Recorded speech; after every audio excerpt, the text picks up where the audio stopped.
വിശദമായ വാർത്തകളിലേക്കാണ്. സംസ്ഥാന സർക്കാർ ജീവനക്കാരുടെയും പെൻഷൻകാരുടെയും മെഡിക്കൽ ഇൻഷുറൻസ് പദ്ധതിയായ മെഡിസെപ് രണ്ടാം ഘട്ടത്തിന് മന്ത്രിസഭാ യോഗം അനുമതി നൽകി.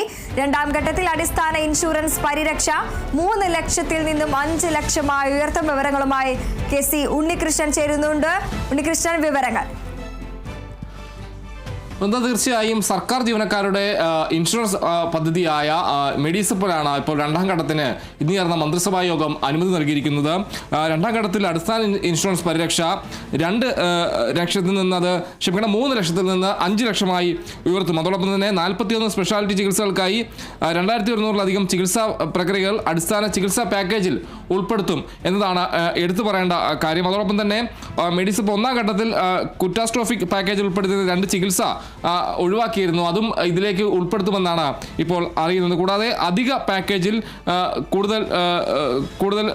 കൂടുതൽ ചികിത്സകൾ ഉൾപ്പെടുത്തുമെന്നാണ് അറിയുന്നത്. അതിൽ കാൽമുട്ട് മാറ്റിവെക്കൽ, ഇടുപ്പെല്ല് മാറ്റിവെക്കൽ, ശസ്ത്രക്രിയകൾ അടക്കം ഈ അടിസ്ഥാന ബെനിഫിറ്റ് പാക്കേജിൽ ഉൾപ്പെടുത്തുമെന്നാണ് പറയുന്നത്. കൂടാതെ പദ്ധതിയിൽ 10 ഗുരുതര അവയവമാറ്റ രോഗ ചികിത്സാ പാക്കേജുകൾ ഉണ്ടാകും. അതിന് ഇൻഷുറൻസ് കമ്പനി 2 വർഷത്തേക്ക് 40 കോടി രൂപയുടെ കോർപ്പസ് ഫണ്ട് നീക്കിവെക്കണമെന്നതാണ് ഒരു നിർദ്ദേശമായി വരുന്നത്. കൂടാതെ അടിസ്ഥാന ഇൻഷുറൻസ് പരിരക്ഷയുടെ 1% വരെ മുറിവാടക ലഭിക്കും. കൂടാതെ സർക്കാർ ആശുപത്രികളിൽ പേവാർഡ് വാടക പ്രതിദിനം 2000 രൂപയായി അത് ഉയർത്തിയിട്ടുണ്ട്. ആ രീതിയിൽ വലിയ ആനുകൂല്യങ്ങളാണ് ഇതിൽ ഉൾപ്പെടുത്തിയിട്ടുള്ളത്. എന്തായാലും പോളിസി കാലയളവ് അത് 3 വർഷമായിരുന്നു, അത് 2 വർഷമാക്കി. 3 വർഷത്തിൽ നിന്ന് 2 വർഷമായി കുറച്ചുകൊണ്ട് പ്രീമിയം നിരക്കിലും പാക്കേജ് നിരക്കിലും വലിയ വർധനമാണ് കൊണ്ടുവന്നിരിക്കുന്നത്.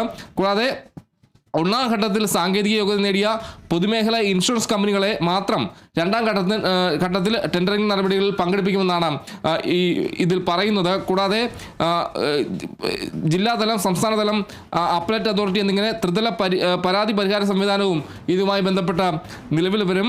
ഗുണഭോക്താക്കളുടെ വിവരങ്ങൾ വേഗത്തിൽ ലഭ്യമാക്കുന്നതിനായി മെഡിസെപ് കാർഡിൽ സംവിധാനം ഉൾപ്പെടുത്തും എന്നതും ഇതിൻ്റെ പ്രത്യേകതയാണ്.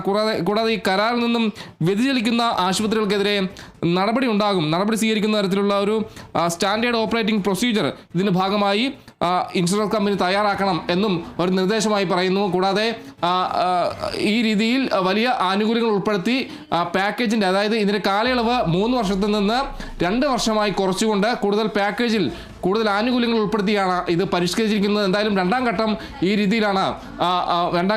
ഈ രീതിയിലാണ് മന്ത്രിസഭ അനുമതി നൽകിയിരിക്കുന്നത്. വൃന്ദ.